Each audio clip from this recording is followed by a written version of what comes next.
நினைஞ்ச பார்வையாளர்களுக்கு கிறிஸ்துமஸ் தின நல்வாழ்த்துக்கள்.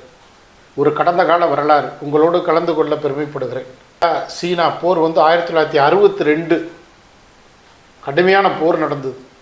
அந்த போரில் இந்தியாவுக்குள்ளே புகுந்து சீனா பல்வேறு இடங்களை ஆக்கிரமிப்பு செஞ்சிட்டான்.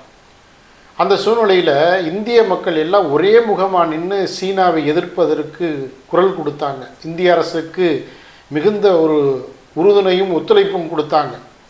அந்த சூழ்நிலையில் பிரதமராக இருந்த ஐயா நேரு அவர்கள் வானொலியில் பேசினாங்க. அதாவது இந்திய மக்கள், பாரத மக்கள் அனைவரும் சீனாவினுடைய அந்த அபகரிப்பை, ஆக்கிரமிப்பை இதை கண்டித்து இந்திய அரசோடு ஒற்றுமையாக இருந்து குரல் கொடுத்தமைக்கு நன்றியும் பாராட்டுக்களும். அதே நிலையில், அதே சூழலில் இன்றைக்கு சீனாவை எதிர்ப்பதற்கு நம்மிடத்திலே பொருளாதார தேக்கம் இருக்கிறது. அதை ஈடு செய்வதற்கு இந்திய மக்கள் அனைவரும் தங்களால் முடிந்த உதவிகளை, நிதி உதவிகளை அளிக்குமாறு நேரு அவர்கள் வேண்டினார்கள். இந்த வானொலியில் கேட்ட உடனே முதல் ஆள் தமிழ்நாட்டில் போய் நிதி கொடுத்தது மக்கள் திலகம் பொன்மனச்செம்மல் எம்ஜிஆர் அவர்கள். எவ்வளோ கொடுத்தாரு தெரியுங்களா? 75,000 ரூபாய் காசோலையை எடுத்துக்கொண்டு நேராக கோட்டைக்கு செல்லுகிறார்.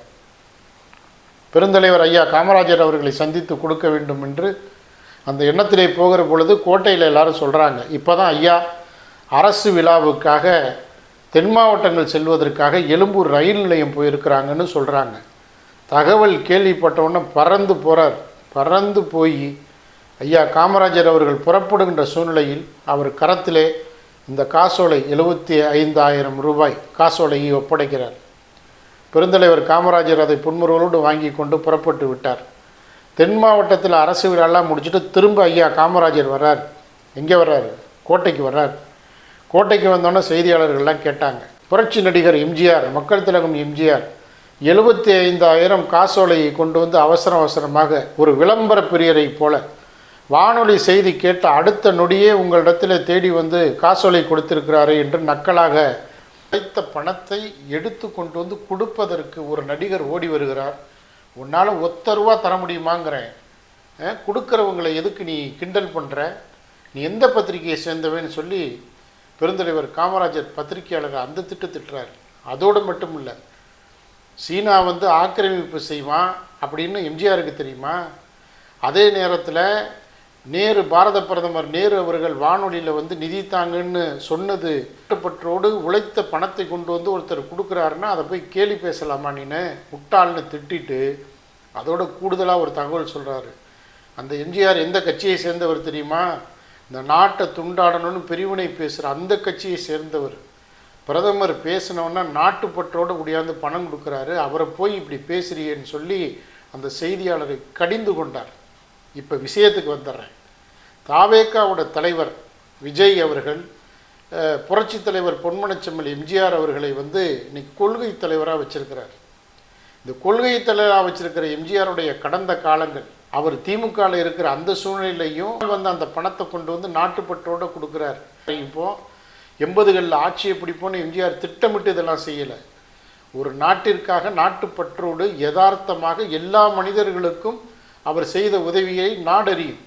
இன்றைக்கு 24ஆம் தேதி புரட்சித் தலைவர் பொன்மனச்செம்மல் எம்ஜிஆருடைய நினைவு நாள். கொள்கை தலைவராக நீங்கள் எம்ஜிஆரை வச்சதுனால எம்ஜிஆரை தயவு செய்து நீங்கள் கொள்கை தலைவர் என்று வெளியே சொல்லிவிடாதீர்கள். எம்ஜிஆரை நீங்கள் பயன்படுத்தவே கூடாது. தியாகம், பண்பு, உதவும் மனப்பான்மை இதெல்லாம் உங்ககிட்ட 1% கூட கிடையாது. நீங்கள் எந்த நோக்கத்துக்காக அரசியலில் வந்திருக்கீங்கன்னு எல்லாத்துக்குமே தெரியும். 10 வயசுலேருந்து தமிழக மக்களுக்கும் உங்களுக்கும் உறவு இருக்கிறதா நீங்கள் மேடையில் சொன்னீங்கல்ல சார்.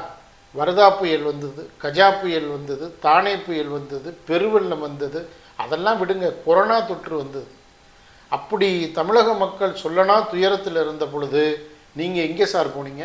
பெருந்தலைவர்கிட்ட கொண்டு போய் மக்கள் திலகம் எம்ஜிஆர் கொண்டு போய் பணம் கொடுத்து உதவி போய் அரசாங்கத்துக்கிட்ட நான் சம்பாதிச்ச பணம் தமிழக மக்கள், எங்களுடைய மக்கள், நம்முடைய மக்கள், அந்த மக்கள் பாதிக்கக்கூடாது, இந்த நிவாரணத்தை வச்சுக்கோங்கன்னு நீங்கள் கொண்டு போய் எந்த கட்சி முதலமைச்சராக இருக்கட்டும், எந்த முதலமைச்சர்கிட்டையாவது கொண்டு போய் நீங்கள் கொடுத்தீங்களா?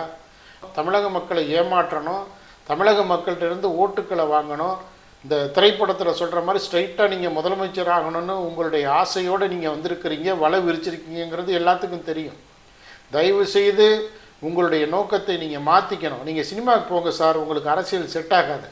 நீங்கள் இருக்கிற இளைஞர்களுடைய வாழ்வை சீரழிக்கிறீங்க. அரசியலில் இளைஞர்களுக்கு ஒரு நல்ல தத்துவத்தை நீங்கள் சொல்லலை, நல்ல வழிமுறைகளை நீங்கள் வகுக்கலை, கூட்டம் சேர்ப்பதற்காக அவர்களை ஏமாற்றுகிறீர்கள். எல்லாரும் உங்களுக்கு ரசிகர் தான். ஆனால் அரசியலில் தயவு செய்து ஏதோ திமுகவை பேசினா ஓட்டு கிடைக்கும், பாஜகவை பேசினா ஓட்டு கிடைக்கும், நம்ம ஒரு புதிய சக்தியாக நம்ம இங்கே வந்துட்டோம் அப்படிங்கிற இந்த மாய பிம்பத்தை தமிழ்நாடு மக்கள் நம்ப மாட்டாங்க. உழைப்பவர்களை தமிழக மக்கள் ஏற்றுக்கொள்வார்கள், ஏமாற்றுபவர்களை ஒரு காலமும் தமிழக மக்கள் ஏற்றுக்கொள்ள மாட்டார்கள்.